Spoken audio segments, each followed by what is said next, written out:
La première fois que je suis venue, c'était en 60, au Courrier de l'Ouest, place Saint-Bac.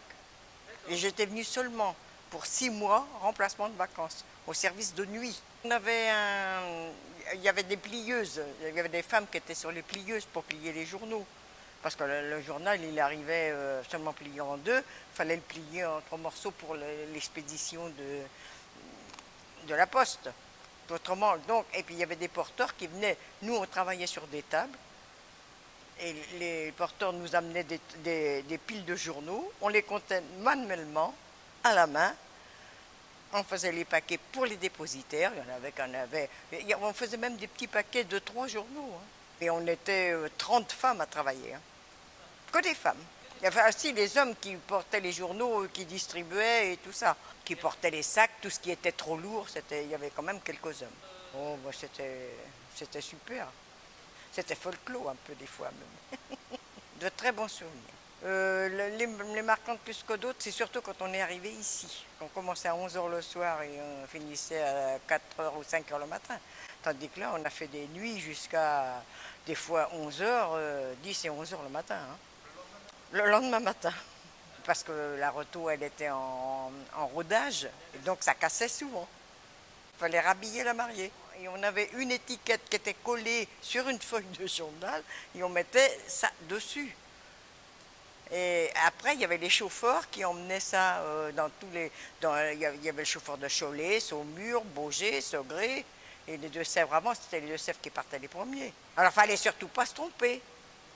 Maintenant, tout se fait à la machine, hein. Il n'y a plus rien qui se fait manuellement, hein. Tandis que nous, on a fait les paquets à la main. Avec des vraies ficelles et qui faisaient des cornes aux mains, hein. Ce qu'on nous demandait, c'était la vitesse. Il y en avait qui étaient expertes quand je suis arrivée, moi. Pff, oh là là, non, les dames, les anciennes, elles avaient une vitesse. C'était salissant. On avait des blouses, hein. Heureusement, ils nous payaient des blouses, hein. Et après, je suis passée au service de jour. Il s'est libéré une place.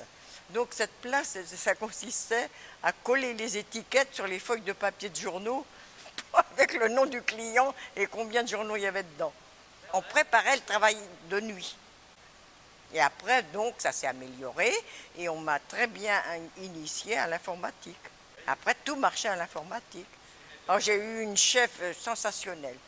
Michel Pay, elle était, pour moi, Michel Pay, alors c'est elle, elle m'a bah, j'ai bien fini ma carrière. J'ai travaillé en usine et dans Jeune, et puis là, j'ai bien fini ma carrière et j'étais très contente. J'ai connu M. Streleski, qui était directeur des ventes. Alors là, c'était un super patron, hein. Il était très très gentil, très humain.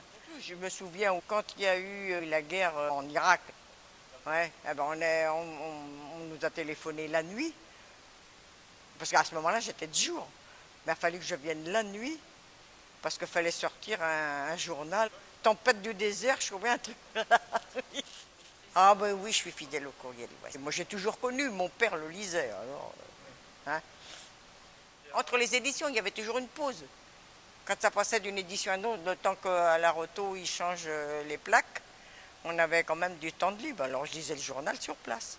Ah oui, c'était sympa. C'est pour ça que maintenant, moi, je suis tellement habituée à avoir lu le journal comme ça. Même maintenant que je suis en retraite, moi, mon premier, dès que je me lève le matin, je vais chercher mon journal dans ma boîte aux lettres et je le lis de A jusqu'à Z, hein. Même le sport.